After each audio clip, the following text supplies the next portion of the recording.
Welcome to Mocktails and Masterpieces with the Indianapolis Chamber Orchestra. Today's episode is sponsored by Anthony Team Realty.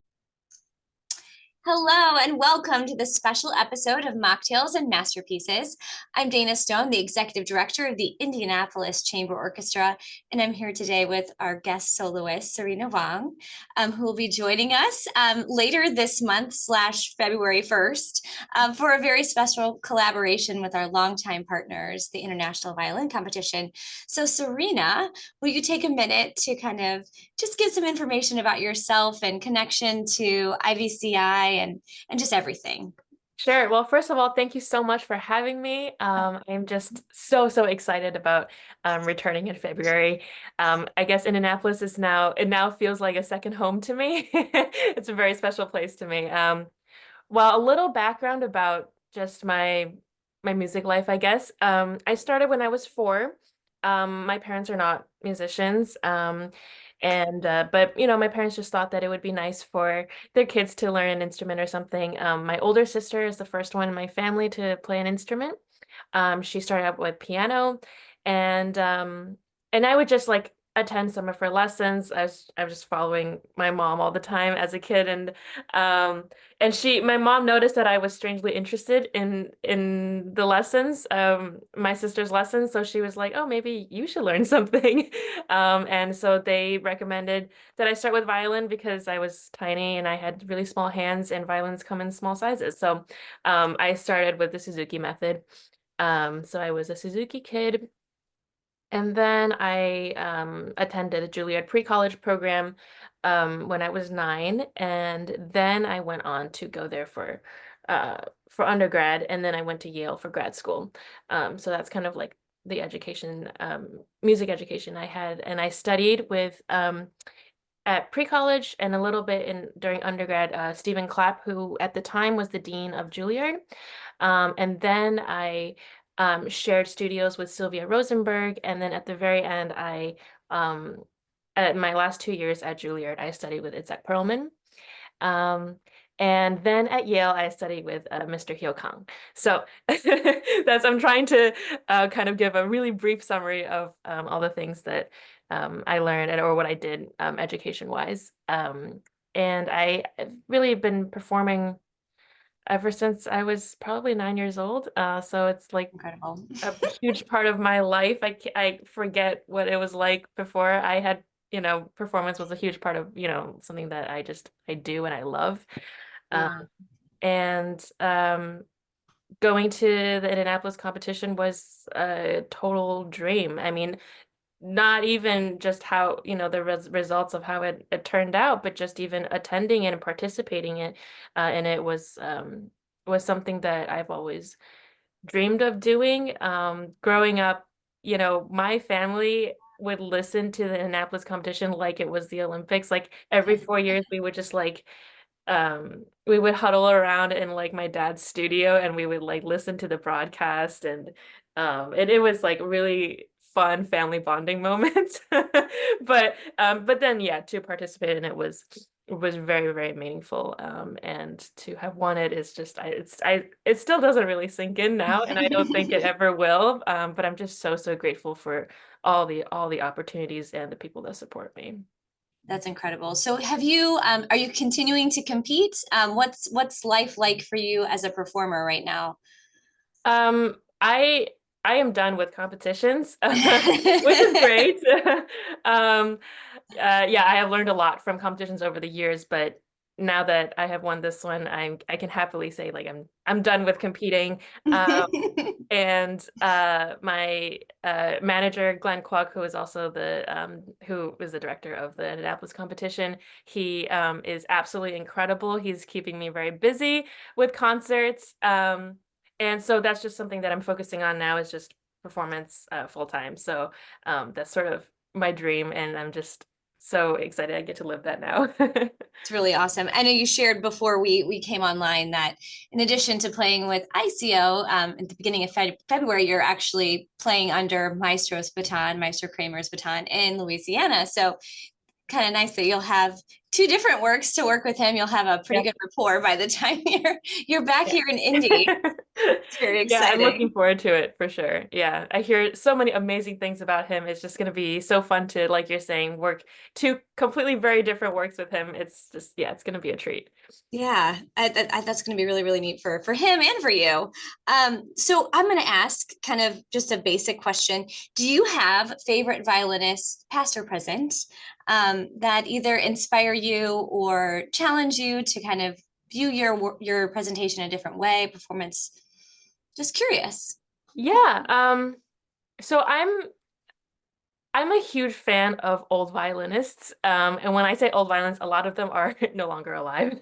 Sure. But there's something about, players like Heifetz and Menuhin and Oistrakh and Milstein. Um, and I just feel like whenever I hear them, their interpretation is so uh individualistic, like it's so different. And it was a time in violin playing where if you just listen to the recording and you don't know who's playing, you could literally guess who it is because Mm.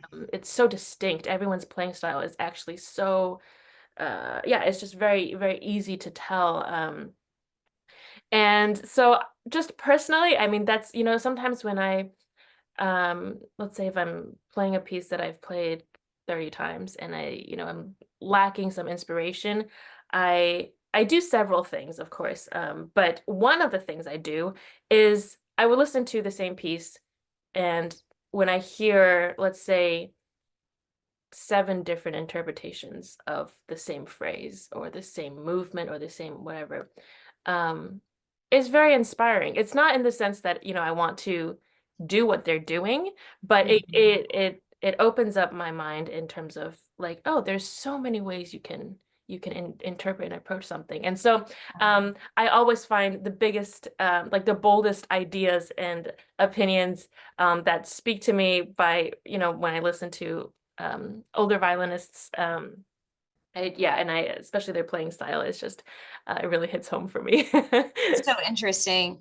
So, and speaking of a piece that you've probably prepared a lot of times, the Beethoven Violin Concerto, which you'll be playing for with us. So, a piece like that you have had in your hands for, I think you said it was one of the early pieces that you learned as a child, or maybe it's just a favorite. Yep. How do you prepare something that um, when each time is sort of a different experience? How does that work? So actually, this is not one of the pieces that I have played like countless times, like the Oh, Medalist okay. concerto.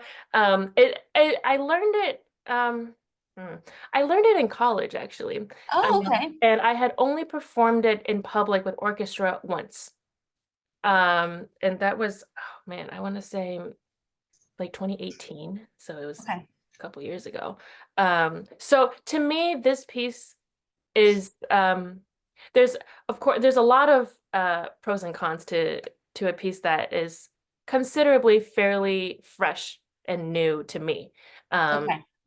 and so the amazing part of that is that it's fresh and it's new, and a lot of times with pieces that maybe I've already performed like so many times, that's the big challenge, is to find freshness, something new, discovering something new, and to feel genuine emotions to something that maybe physically I'm like so used to playing. And for Beethoven, I am not at that stage with this piece, which I really appreciate because I can almost play it in a way as if I can be in the perspective of a listener, because the listener maybe obviously unless you're a professional musician yourself, probably doesn't know the piece that well, Yeah. probably recognizes a lot of it, of course, but not like, really you can play like Intimate backwards. knowledge. Yeah.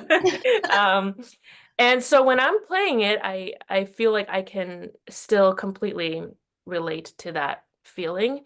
Um, and of course, the challenge of it is to how do you make sure to play in a way that this piece is fully digested and a part of you. Um, and so this is a piece that I started working on, picking up again many months ago. And I want to uh, visit it and work on it for a period of time and then put it away and then visit it again so that it kind of, a lot of it, I think a lot of things happen when you're not actively working on it. You just kind of let the music sit in your subconscious, and then when you Mhm. revisit it, it feels like an older friend that you're visiting again. Um, Yeah. so that's sort of something that I've been working on. And I all will also say this is probably my favorite violin concerto out there. Like, yeah, I mean, Beethoven has always been my favorite composer, Okay. period. So, having the opportunity to play his amazing concerto is just it's just an incredible experience. Yeah. We're so excited to hear it. And I know that you have a piece that you'd like to share with us, with our audiences. So I'll let you introduce that, and then we'll cut to the recording. Sure. So this piece was played during the classical finals at the Indianapolis competition with Echo. It's Chrysler's La Gitana. And I want to share this clip because um, I remember vividly playing with these musicians, and I just completely forgot that I was in a competition. I mean, they played so beautifully, so well, and I just felt like we were collaborating, we were enjoying every moment together. And I think it's such a blessing to be with musicians that are so passionate about what they do and play so incredibly well. And to be in a very stressful setting, like in a competition, and to just kind of like forget about it and Out just of be in the body, you're moment. just, yeah, just experience. Yeah. That's beautiful. So that was a very, very memorable performance and just experience for me. So that's why I want to share with you guys. All right, well, here's the Chrysler.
Sirena, thank you so much for sharing that. It was stunning.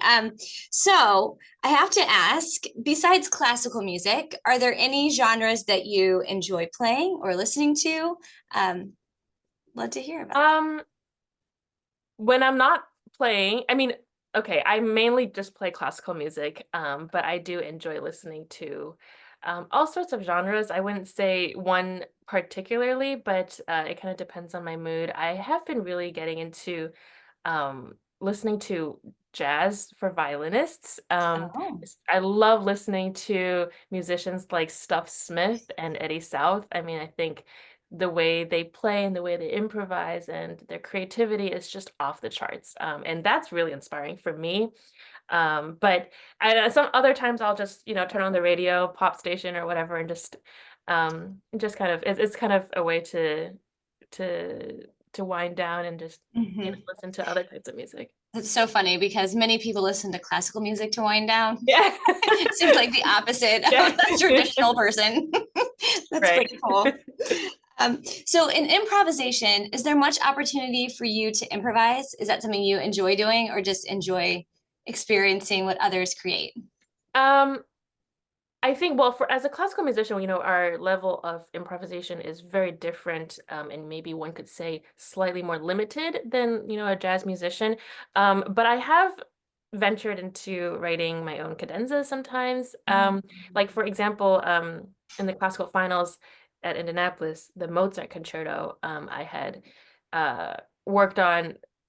I wrote the cadenza, I also worked on it with my friend who is a composer and just kind of like, figured out something that was that felt original and meaningful to me. Of course, that's very different than jazz musicians. You know, uh, Improvising on the spot during performance, that's a different skill and something that I actually really wish that or I hope that maybe I can explore more in the future, as I'm sure that really changes the way you approach music in general. Um, Mhm. but for classical musicians, I think there is an element of improvisation in the sense that how you interpret something could be very different from moment to moment. Yeah. We could have the same notes, the same rhythm and tempo, maybe, but even sometimes tempos you could change too. But even within all of these quote confinements, to find freedom within that is also very, very gratifying, and I would consider that a form of improvisation too. Yeah, for sure. I love that. So audiences, make sure that you get your tickets for this special collaboration with the International Violin Competition with Sirena.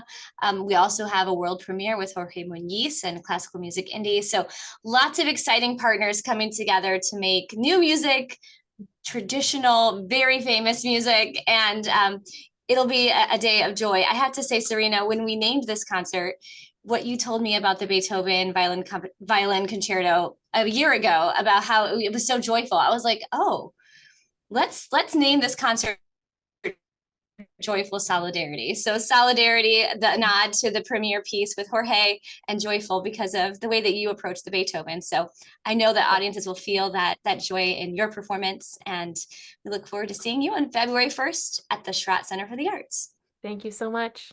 Thank you.